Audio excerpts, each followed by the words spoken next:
The light drizzle of Los Angeles created a grey veil over Bellissimo, one of the most exclusive restaurants in Beverly Hills. The establishment, with its Italian marble facade and mirrored windows, exuded an aura of intimidating sophistication. At 7:30 p.m. on a Thursday, the movement was already intense. Mercedes, Ferraris, and Bentleys paraded through the valet parking like an automotive luxury runway. Marcus Thompson adjusted his tie for the 5th time that night. At 28, he had been working as the head waiter at Bellissimo for only 3 months, but had already completely absorbed the culture of the place. Hair impeccably slicked back, uniform without a single wrinkle, Italian shoes that shone like black mirrors. Marcus had quickly learned that in this restaurant, appearances were everything. Thompson, the cutting voice of Gerard Beaumont, the French maître d', echoed through the service entrance. Table 12 is waiting. It's the Williamsons,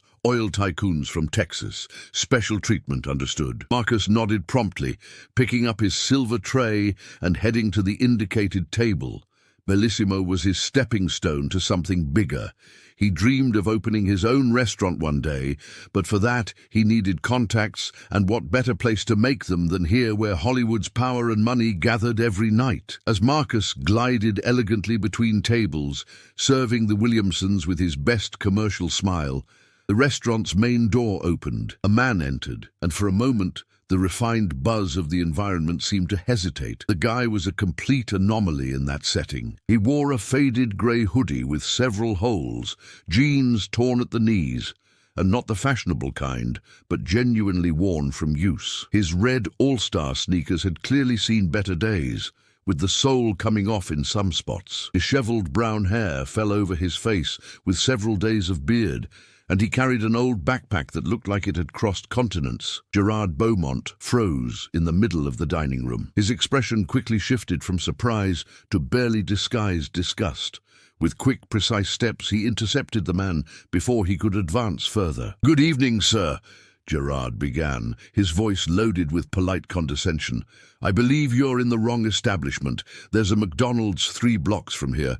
Perhaps it would be more suitable." The poorly dressed man raised his face, partially covered by hair. His greyish-blue eyes carried a tired but determined expression. "No, this is the place.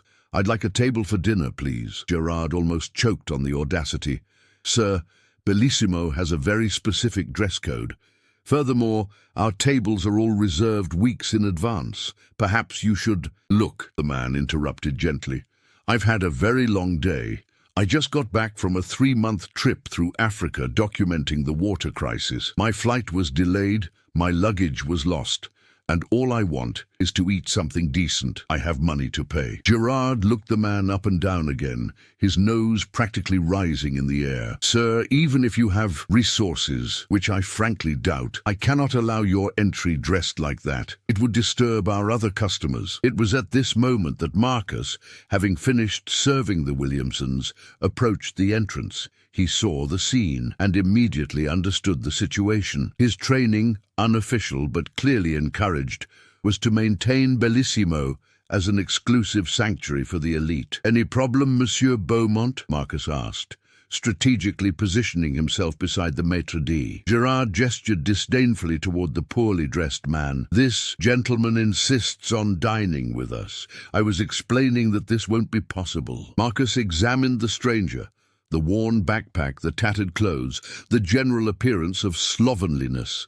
Probably some lost backpacker, or worse, a homeless person seeking shelter from the rain that was beginning to intensify outside. "Sir," Marcus began, using his most authoritative tone, "I'm going to have to ask you to leave. This is a private establishment, and we reserve the right to refuse service." The man sighed deeply, running his hand over his tired face. "Don't you even have an empty table? I can sit in any corner. I promise not to bother anyone." "Absolutely not," Gerard replied coldly.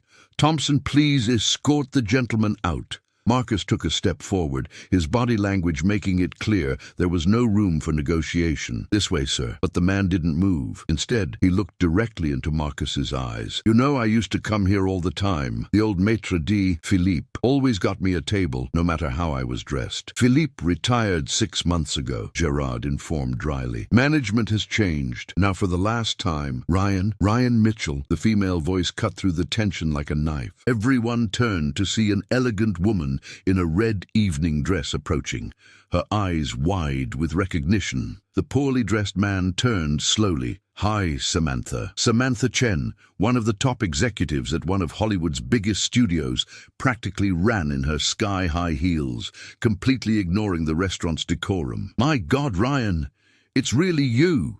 I heard you had disappeared to film that documentary in Africa." Gerard and Marcus exchanged confused looks. Ryan Mitchell? The name sounded vaguely familiar, but... "Wait!" Samantha continued, turning to the two employees with an expression of disbelief. "You don't know who he is?" Marcus felt a chill down his spine. Something was very wrong. "This," Samantha announced with a mix of pride and indignation, "is Ryan Mitchell, winner of 3 Oscars, 5 Golden Globes, and considered one of the best actors of his generation. He just spent 3 months in Africa filming a humanitarian documentary with his own money." The blood drained from Gerard's face. Marcus felt his legs wobble. Ryan Mitchell, now the name exploded in recognition. The actor who had conquered the world with his performances in Shadows of Tomorrow, The Last Warrior, and Redemption in Chicago. The man whose fee per film exceeded $20 million. The philanthropist who had donated half his fortune to humanitarian causes. Gerard stammered, his French composure completely destroyed. "Ryan prefers to keep a low profile," Samantha explained, still looking disapprovingly at the two employees. "He's always been like this, even at the height of fame." "Were you really throwing him out?" The entire restaurant had now noticed the commotion. Cell phones began to appear discreetly. Whispers traveled through the tables like waves. "Monsieur Mitchell," Gerard tried, his voice an octave higher than normal, "there's been a terrible misunderstanding. Please accept my most sincere apologies. We'll have the best table for you immediately." Ryan slowly shook his head. "No, thank you. You made it very clear that I'm not welcome here." "Please!" Marcus stepped forward, desperation evident in his voice. "It was a terrible mistake. We didn't recognize you. Your clothes... my clothes," Ryan repeated calmly. "So if I were just a regular guy returning from a difficult trip, wanting a decent dinner, you would treat me like this." The silence that followed was deafening. "That's exactly the problem," Ryan continued, his voice gaining strength. "You didn't deny me service because I did something wrong. You judged me by appearance, assumed I had no value because I wasn't dressed according to your artificial standards." Victoria Hastings, the owner of Bellissimo, appeared as if she had materialized from thin air. Her heels clicked frantically on the marble floor as she ran toward the group. "Ryan, darling." She tried to air-kiss his cheeks, but he pulled away. "What a pleasure to have you back." "Gerard, Marcus, what's happening here?" "Your employees were throwing me out," Ryan informed simply. Victoria's face went through several shades of red. "What? That's unforgivable. Gerard, Marcus, my office, now." "No," Ryan interrupted her. "I don't want anyone fired because of me." "But Ryan, darling, the treatment you received is probably the treatment dozens of people receive here every week," Ryan completed. "People you judge unworthy because they don't fit the image you want for the restaurant." Marcus felt the weight of every word. How many times had he done exactly that? How many people had he treated with disdain, based solely on their clothes or appearance? "You know," Ryan continued, now addressing everyone in the restaurant who were clearly listening, "I spent the last 3 months in villages in Africa where people don't have clean water to drink. I saw children walking 10 kilometers a day just to get muddy water. And you know what I learned? That true nobility isn't in the clothes we wear or the restaurants where we eat." He paused, his eyes scanning the luxurious dining room. "I saw more generosity in a woman who shared her last bowl of rice with me than I see here, where people spend $500 on a bottle of wine while ignoring the beggar outside." Samantha gently touched his arm. "Ryan, at least let me take you to dinner somewhere else." "Thanks, Sam, but no." He adjusted the backpack on his shoulders. "I think I'll go to that McDonald's the gentleman mentioned. At least there they serve anyone." Mr. Mitchell, Marcus stepped forward, his voice trembling. Please, I'm deeply sorry. You're right. I judged you without knowing you. I treated you with disrespect based on superficial prejudices. Ryan stopped, turning to face the young waiter. Marcus continued, the words flowing now. I lost myself. I came to work here with dreams of opening my own restaurant one day. But at some point, I started believing that people's worth was in their bank accounts and designer clothes. You made me realize that I've become someone I wouldn't respect myself. Thompson, Gerard hissed. Control yourself. No, Marcus replied firmly. I'm tired of pretending this is normal. Mr. Mitchell, you're right. We do this every week. We judge, discriminate, treat human beings like trash if they don't meet our ridiculous standards of appearance. He began to untie his apron. I quit. Marcus, don't be ridiculous, Victoria exclaimed. You're having an overreaction. No, Mrs. Hastings, I'm having my first honest reaction in months. He took off the apron completely, placing it on a nearby chair. I can't be part of this anymore. Ryan observed the young man with renewed interest. What's your dream? You mentioned your own restaurant. Marcus laughed bitterly. It was, but I realize now I was dreaming of creating just another place like this.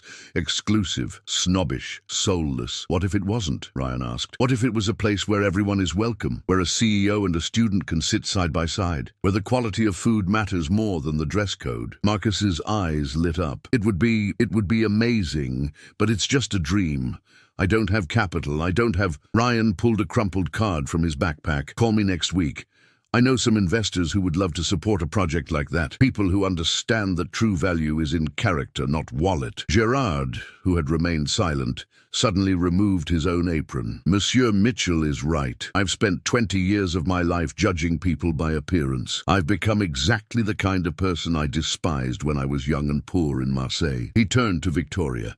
Madame, I also resign. Victoria was speechless. Have you all gone mad? Because of a misunderstanding? It wasn't a misunderstanding, Ryan gently corrected. It was exactly what you intended. Keep the undesirables outside. You just got the wrong target this time. 3 more waiters approached, removing their aprons. A chain reaction was beginning. This is insanity, Victoria shouted. Everyone stop! Ryan, please say something. They're destroying my restaurant. Ryan looked at her seriously. Your restaurant was already destroyed, Victoria. You were just serving expensive food on pretty plates. You forgot that true hospitality begins with treating every person with dignity. He began walking toward the door, but stopped once more. You know what's ironic? I came here today because this place used to be special to me. My father brought me here when I got my first movie role. We were poor. He spent his 3-month savings to give me a special night. Philippe treated us like kings, even realizing we didn't belong here. His voice became softer, nostalgic. My father died last year. Before going to Africa, I promised myself I would come back here to honor his memory. But the place he loved doesn't exist anymore. You killed it with your greed and pretension. Tears were now flowing freely down Marcus's face. Several customers in the restaurant were also visibly emotional. Mr. Mitchell, Marcus called one last time. Can I come with you to that McDonald's? I'd like to hear about Africa, about your father. And maybe talk about this dream restaurant. Ryan smiled for the first time since he'd entered. Of course, Marcus. Gerard, you're invited too. Gerard nodded gratefully.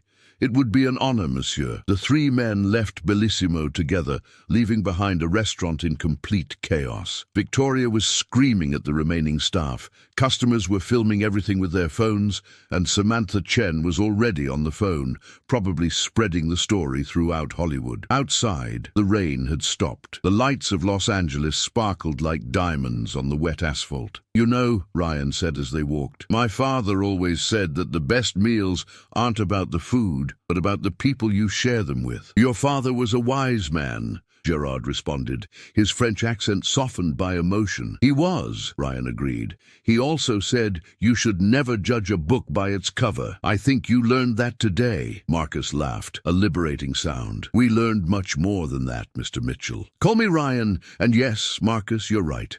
We all learned something today. As the three unlikely companions entered McDonald's, being greeted with genuine smiles by employees who had no idea who Ryan was, something fundamental had changed. In the following weeks, the story spread like wildfire. Bellissimo lost half its clientele, eventually closing its doors. Victoria Hastings was ostracized by Los Angeles society. But on the other side of town, a new restaurant opened its doors 6 months later. Felipe's, named in honor of the old maitre d', who treated everyone with dignity, quickly became LA's most sought-after place, not for its exclusivity, but for its inclusivity. Ryan Mitchell was the first customer, wearing the same torn hoodie. He was received by Marcus and Gerard with genuine hugs and true smiles. On the restaurant's main wall, a simple plaque read, "Here, you're worth what you are, not what you wear." And in the corner, discreetly, a black and white photo showed a humble man with his young son, both smiling in front of the old Bellissimo. The caption read simply, "For James Mitchell, who taught that true class comes from the heart." Marcus, now co-owner of Philippe's alongside Gerard, often told customers about the night he learned the most important lesson of his life. That true service isn't serving only the powerful, but serving everyone with equal respect and dignity. The restaurant prospered, became a symbol of change in an often superficial industry. Food critics praised not only the excellent food, but the welcoming atmosphere where celebrities sat next to teachers, where students shared tables with business people, where no one was judged by their appearance. Ryan Mitchell continued frequenting the place, sometimes well-dressed from award ceremonies, sometimes in his worn, traveler's clothes. He was always received the same way, with genuine human warmth. And every time Marcus saw someone enter hesitantly, clearly unsure if they belonged there, he personally welcomed them, remembering the lesson Ryan Mitchell had taught, that true hospitality knows no distinction of class, race, or appearance. True hospitality is simply human. Felipe's exists to this day, a permanent reminder that sometimes you need to lose everything you think is important to discover what really matters, and that the most transformative moments of our lives often come disguised, sometimes even in a torn hoodie and old sneakers. In the end, the lesson was simple but profound. Treat every person as you would like to be treated, for you never know who's behind appearances. More importantly, it shouldn't matter who it is. Every human being deserves dignity and respect. This is the story of how an actor disguised as a vagrant revealed the true poverty of spirit in a luxury restaurant, and how from that humiliation something beautiful was born. A place where everyone is truly welcome, where food nourishes the body and treatment nourishes the soul.